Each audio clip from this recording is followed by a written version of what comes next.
Alors, c'est parti. J'espère que vous avez trouvé au moins quelques petites erreurs que j'ai pu faire ici. Alors, je pense malheureusement que je vais devoir grossir un peu. Ouais, mais si je grossis, ça va casser le site ici.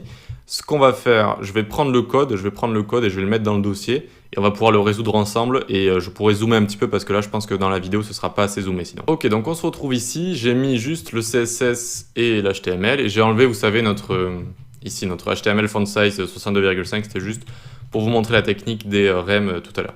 Enfin, les vidéos précédentes. Ensuite, donc ici dans l'HTML, on va pouvoir commencer. On commence tout en haut. On commence tout en haut ici avec une div qui sert de navigation. Alors, avoir une navigation en haut de son HTML, c'est bien, hein, c'est correct, mais ici, on aurait plutôt utilisé nav comme ça, tout simplement. Un élément sémantique. Et non pas div avec la classe nav. Et d'ailleurs, ici, on pourrait marquer nav top au lieu de nav parce que on évite d'écrire des classes qui ont le même nom que les éléments sémantiques. D'accord? Donc ici, nav, eh bien, on va remplacer par nav top, ce qui sera beaucoup plus logique. Tac. Ok, très bien. Ensuite, qu'est-ce que j'ai fait à l'intérieur? Pourquoi j'ai changé les tab index ici? C'est pas très logique, c'est pas très logique. Et voilà, si je commence à faire du tab, ça va aller n'importe où. Et j'ai même enlevé le dernier tab ici. Pas besoin d'y toucher pour rien, on peut directement enlever tous les tab index qu'on a là. Hop.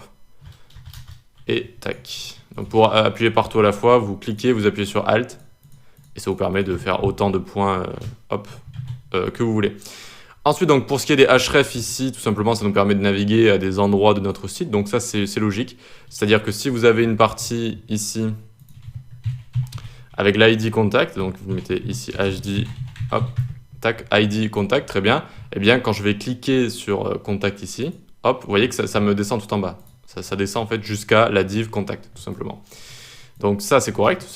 On n'a pas besoin de l'enlever. C'est pour naviguer sur des endroits de notre page. Ensuite, en dessous, on a une div ici. Ah non, j'ai pas fini. Il y a le contraste ici. Le contraste n'est pas bon. J'ai fait exprès d'aller sur un site d'outils comme Colorable et de prendre un contraste qui n'était pas bon. Et là, certes, on voit le menu, on voit qu'il y a écrit accueil tableau contact, mais c'est pas correct. C'est pas correct, il va falloir changer ça ici. On a le background ici qui est en rouge un petit peu clair ici. Ça, pourquoi pas. Et par exemple, on pourrait mettre FFF du blanc tout simplement. Tac. Et là, c'est bon. Vous voyez que le contraste est bon, le contraste est fort. On voit bien ce qui se passe ici. Encore une fois, si vous n'avez pas trop de problèmes de vue, vous allez me dire c'est un petit peu bon facultatif, mais déjà si vous avez du mal à distinguer les couleurs, etc., si on commence à faire, et j'ai fait la même chose ici, vous voyez un contraste plutôt mauvais, eh bien il va falloir plisser les yeux et forcer pour voir tout ça. Ok, on peut continuer. On voit en dessous une div avec la classe titre. Mais pourquoi c'est pas un H1 ici? Ça devrait être un H1. Eh bien c'est parti, hop. On change ça et on met H1 tout simplement. Et voilà, donc on peut laisser, on peut laisser la classe titre parce que pour styliser un H1, voilà, c'est très bien, on laisse la classe titre comme ça. Ensuite, on a une div donc avec la classe compte img. Alors d'abord container ici pour contenir tout notre texte, etc. Et ensuite compte img. Donc très bien, on a deux images qui représentent. J'ai pris des images que j'ai trouvées sur Google Images, donc les HTTP ici. Ça vient tout droit de Google Images. Et donc, les images sont là, mais où sont les balises alt? Où sont les balises alt? Il n'y en a pas ici. Donc, ça veut dire que ça va lire la source ici. Ça veut dire https, etc. Donc, non. Ici, il faut bien mettre alt est égal. Donc, pour le premier, on peut mettre tableau de Van Gogh représentant une nuit étoilée. Une nuit étoilée, comme ça. Tableau de Van Gogh représentant une étoile. Donc je vous avais dit, quand il y a une image, il faut éviter de dire image de, image qui montre ta. Mais vu qu'ici c'est un tableau, c'est ok, c'est un tableau. Donc la personne ne sait pas que cette image est un tableau, donc c'est bien de le préciser. Par contre, la personne sait que c'est une image, d'accord? La personne, elle sait que c'est une image, mais elle ne sait pas que c'est un tableau. Son lecteur d'écran va bien lui dire que c'est une image, mais pas lui dire que c'est un tableau. Donc il faut bien dire tableau de Van Gogh qui représente ou représentant une nuit étoilée.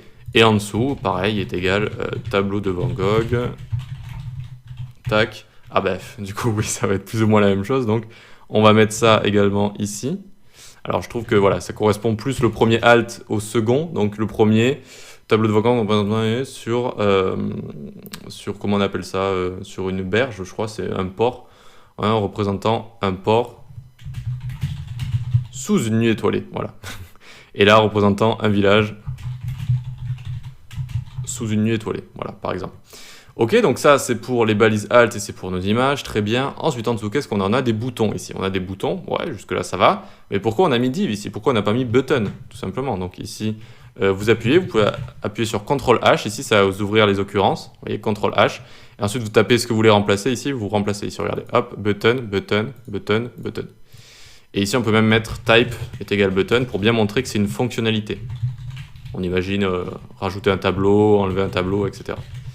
Est égal button. Alors après on voit ici ce qui se passe, ça rajoute du CSS, hein, quand on rajoute button, l'élément HTML button rajoute pas mal de CSS, et ce qu'on voit notamment ici c'est l'outline et la bordure si je dis pas de bêtises, donc on peut venir dans BTN ici, et si vous voulez l'enlever vous faites outline none et border none. Comme ça quand on clique dessus il n'y a plus d'outline, et de base il n'y a plus les bordures comme ça, voilà. Et sinon qu'est-ce qui se passe encore ici? Le contraste n'est pas bon, donc il faut hop, mettre FFF, du blanc, et voilà, on peut même grossir un petit peu le texte si on veut, parce que je le trouve assez petit. On pourrait mettre du 22 pixels par exemple. Tac, c'est un petit peu trop grand du coup, on va mettre 18, ça pourrait être bon. Tac, voilà, pour avoir le texte plus grand et un meilleur contraste. Très bien. Ok, on avance, le contraste, et on descend ensuite en dessous. On a du texte. Bon, du texte aussi, ça va, c'est bien. Et donc ici, on n'oublie pas de mettre les balises P, tac, pour venir entourer nos paragraphes. Encore une fois, la sémantique, c'est important. Et ici, exactement la même chose. Tac, tac. Hop. Et voilà comment on a fait, comment on a résolu cet exercice, comment on a fait un petit peu un audit, mais avec juste nos connaissances et pas en utilisant l'audit de Chrome ou de la console. Donc directement, on a réussi à résoudre tous ces problèmes d'accessibilité. Allez, on passe à la suite.